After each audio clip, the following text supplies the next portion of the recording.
What is up, guys, and welcome back to a brand new video. Today we are back for another episode of career mode, episode number 53, the same number as my favorite NASCAR racing Volkswagen race car thing. Anyway, Canadian Grand Prix, this is the venue for today's episode, and we are looking to continue the momentum we've got in our favor. Only 9 points separating us and Sebastian Vettel, who was running away in the early races of this season. But as of late, we're starting to get the measure on him. Maybe not so much in terms of pace, but in terms of race day, managing the overall strategy, we do seem to have the measure on him for the time being. Ultimate upgrade for the engine, and that'll go on in time for the French Grand Prix in Paul Ricard, which I am very much looking forward to. So next episode, ultimate upgrade hopefully coming our way, and a low percentage of failure as well. So it's a pretty likely chance it's going to go on. But here we go for the Canadian Grand Prix. I don't think we brought any actual performance upgrades into this one. I do remember doing a durability upgrade that might have gone on in time for this episode. I didn't actually catch it at the start of the video, so you'll have to let me know on that one. But here we go for practice, and I've loaded a Canadian Grand Prix setup for the first time in my career mode series. Previously, I run the Golden USA setup here, but going for a time trial setup, and hopefully it can deliver us some extra pace at this venue. At this stage, it is a little bit on edge, especially through that last chicane. You've seen a couple of moments where I've lost the back end and touched the wall a couple of times. Hopefully that doesn't be a trend of the weekend. It looks like that is continuing now as we run into practice 2, and tried to beat the qualifying targets. In the end, actually couldn't beat that. As you can see, really pushing the limits through the last corner. But yeah, that was my run. I didn't beat the marker the first time around, and then I tried to go out for a second qualifying run, and the rain just came out of nowhere. It wasn't forecasted for that session, yet here it was. But in the end, managed to top out FP2, just like I did in FP1, so that is pretty encouraging. We have the early measure of our teammates so far. However, the sandbags will be coming off of the AI and my teammate heading into qualifying, so I'll just have to wait and see how it goes. But we're ready for qualifying now for the Canadian Grand Prix, as we did last episode, chucking in the fresher engine components. So hopefully that can give us an extra boost to get well into the 6s or maybe in the 105s here at Canada. But let's see. Please like, subscribe, and let's get into the Canadian Grand Prix.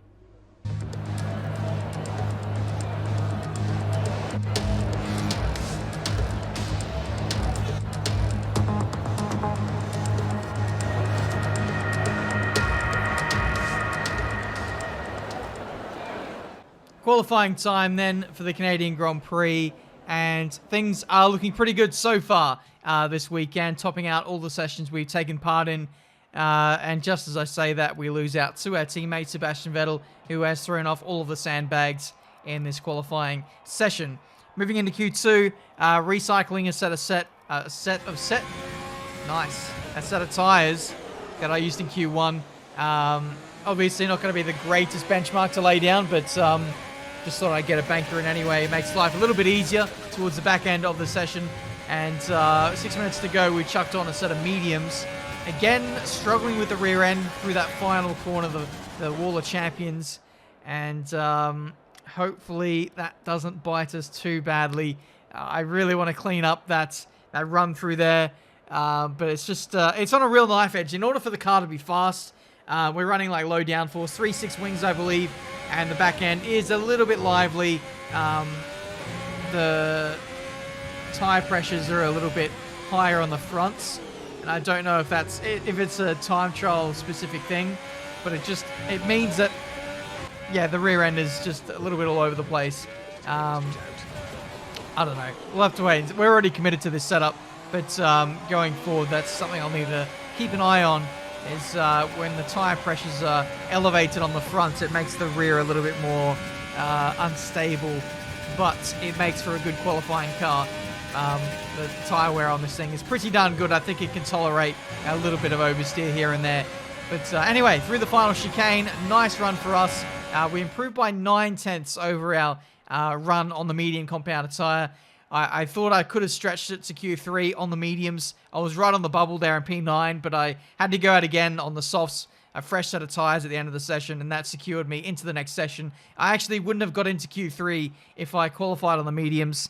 It would have been like P12 or something like that for me, which would not have been good enough, when we're in the best car. We need to be prioritizing qualifying and starting well. We can't allow Vettel to be starting, 10 places in front of me, even if I am on a better tyre.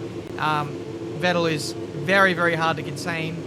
No one else can really do that at this stage. Mercedes, I don't know, they have been keeping pace in terms of upgrading their car, but we seem to still have the measure on them. Anyway, I'm getting away from the points. This Q3 session is scheduled to have some rain, and that's why I went out straight away to start this lap. And so far, it looks like the rain has managed to stay away for the time being, but you never know when it might hit, and it's just imperative that we get a time in as early as possible. We come across the line, and we only just fall short of Sebastian Vettel's benchmark of a 105.9. That is pretty darn fast. 200ths away. If only I would have got any of the corner, like just one single corner, that you can make up the difference easily through there. But yeah, we're going to go out again. I went out straight away. It was scheduled to rain for the entirety of this session, and I was just worried that I wouldn't get a time in. I didn't want to leave it late and then have it rain. But yeah, we've gone out with 5 minutes to go. Hopefully it does rain after we get our time in, because that could be a lot of track evolution that happens for the AI towards the back end of this qualifying session. But for the time being, the rain still has not hit. It's not even spitting just yet.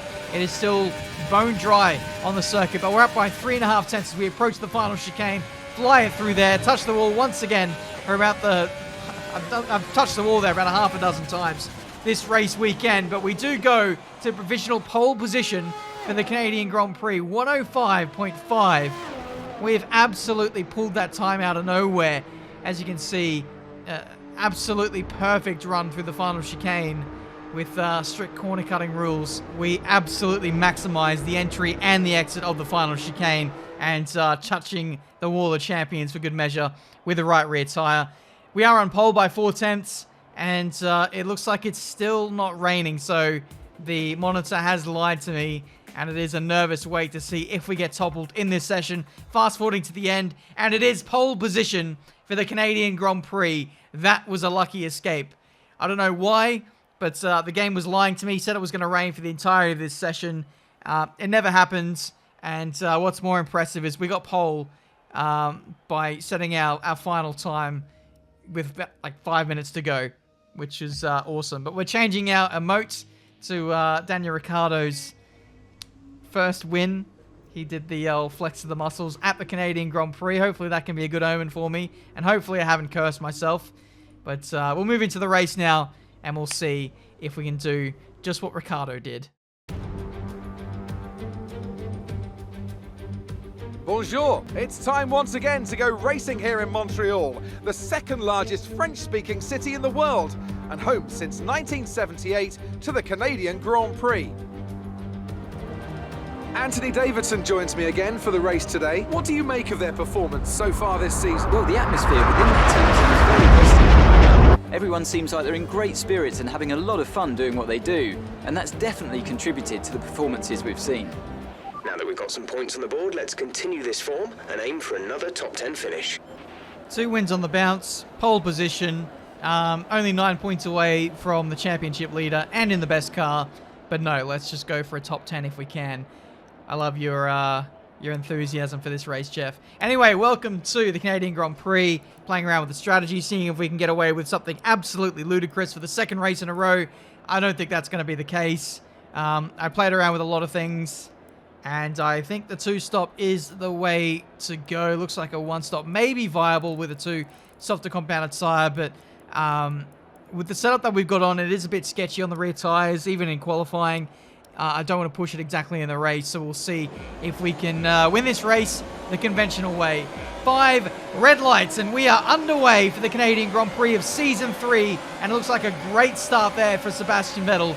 I've got to say, the starts for me on this game just a complete lottery sometimes. You feel like you do the exact same thing race after race. Sometimes it'll be an amazing start, and most of the time it'll just be utter poo.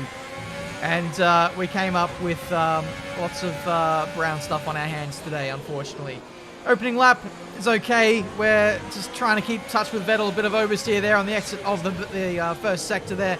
And Vettel is doing what he does best. 1.4 seconds out in the lead at this stage. I'm not going to panic too much. This is the same thing that happened in Azerbaijan, however we managed to turn that around. But yeah, if we want to beat Vettel today, I think we have to do it on track. In a 1v1 fight, and I guess we'll see if we've got the measure on him. But as we settle into this race, I did feel like I was getting my rhythm, some momentum, and it was just a shame that I lost so much time at the start and that opening lap. It wasn't a good start to the race, really. And by the time we've settled into it, I'm actually the same pace as Vettel, if not maybe even slightly catching him. Okay, 2 stops left now. 2 stops. Your pit window opens in 2 laps' time. Thank you, Jeff. Just checking what the pit window is, because I think I'm actually going to take a daring move on the strategy. I think I'm going to go for an undercut on Vettel. He's supposed to be coming in I'm supposed to be coming in 2 laps' time. I'm going off the basis that he's probably going to get the undercut, as he always does. He's in the lead, so I'm going to undercut him by 1 lap, and we're going to see if this can give us the lead of the Grand Prix. So here we go, out onto the track again. There's no real consequence of tyre wear really with this car. We can afford to jump onto a new tyre and not really suffer the consequences later. So this is the bold strategy that I'm going after. But this is the pain that we have to go through. For the time being, we have to cut through some traffic. Hopefully we can really muscle our way past these guys.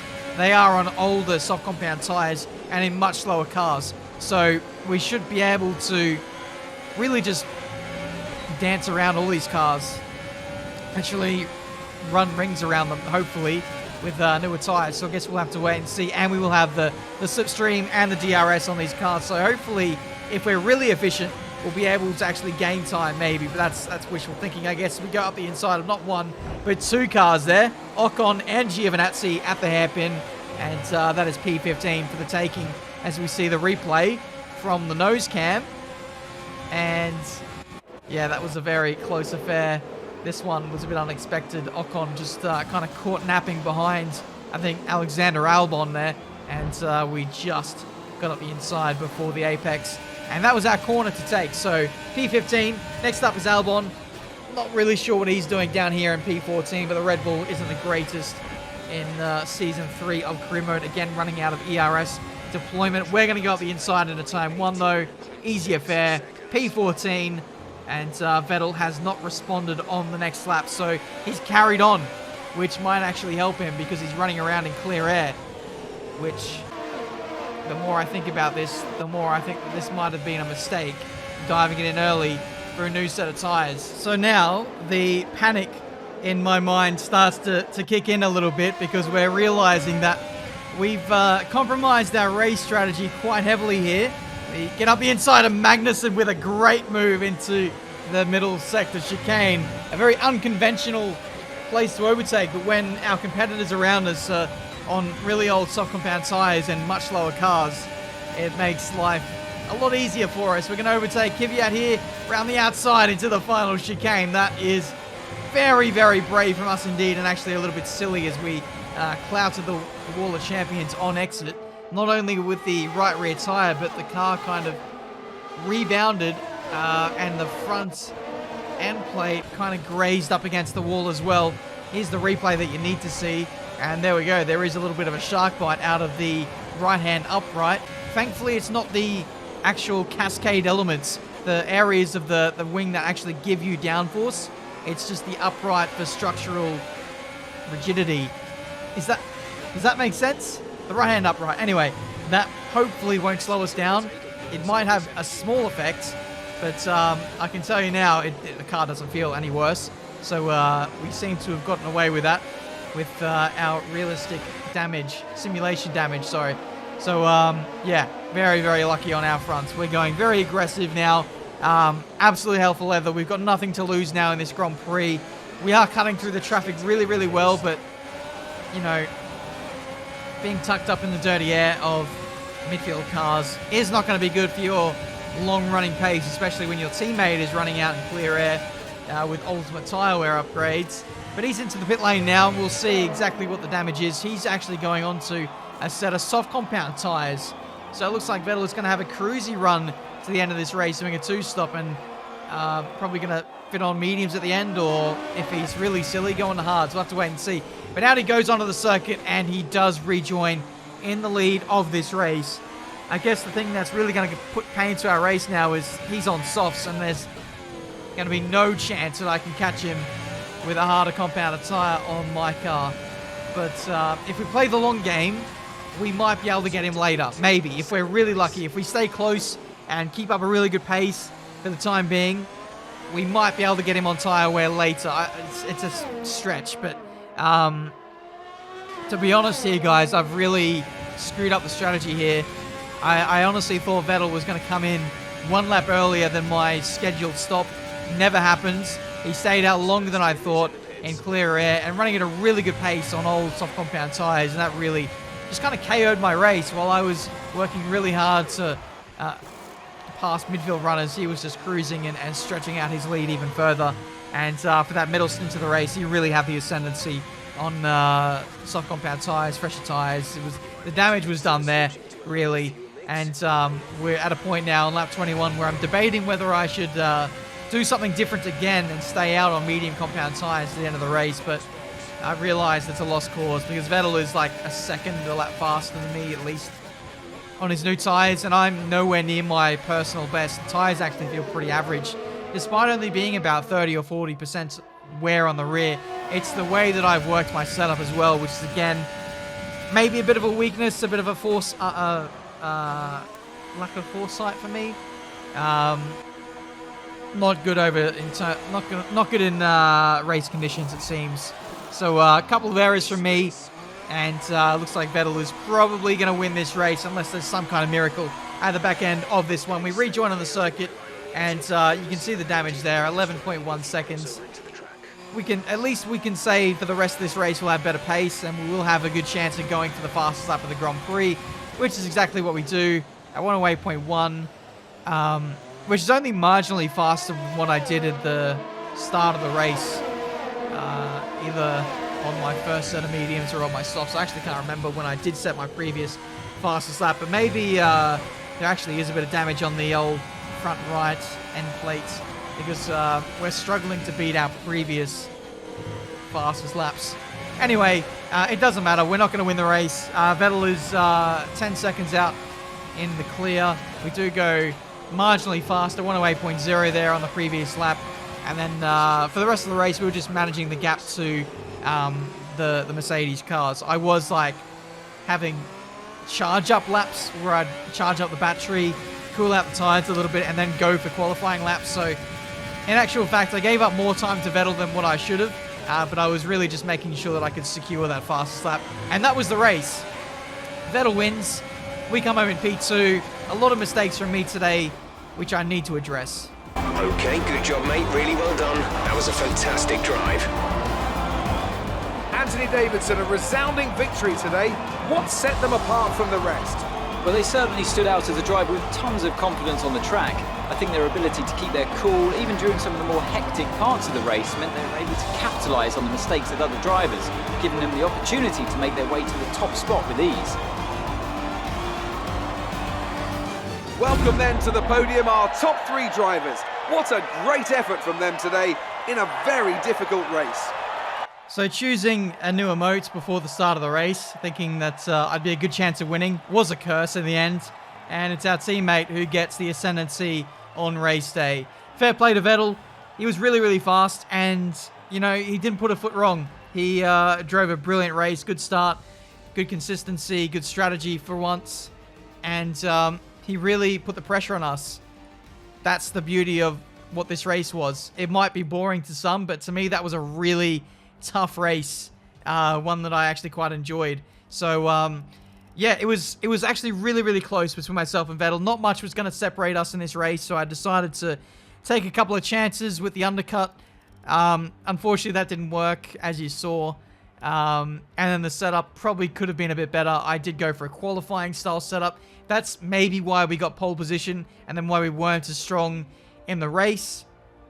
But when we're running 110 difficulty, the AI being as tough as what they are in Season 3, and the tire temperatures, carcass temps, making things very interesting, it was really tight, really, really tight. I had to pull everything out of the stops to, be pacey this weekend. But I'm enjoying the challenge. Vettel is so darn consistent. He's always on the podium, always winning, or if not winning, always in P2 right behind me. So this could well be the toughest championship I have ever had in terms of a campaign to win, because there is no one else really taking points off of Vettel. It is me versus him in one team. It's like Mercedes, Hamilton versus Rosberg. And I think maybe the only thing that's going to break this deadlock is maybe reliability, potentially. But, we've upgraded that, and we're continuing to upgrade that. I don't want that to be a factor, so that's why I'm putting a heavy focus on that. But in the end, thoroughly enjoying this scrap that we're having for the driver's title. I think the constructors is, we're probably going to win that. We're just firing on all cylinders in this team.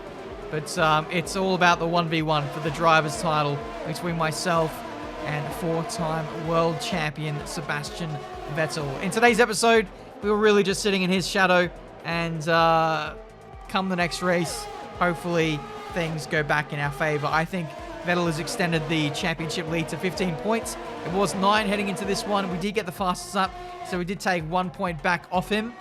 But it's a small consolation prize, I suppose.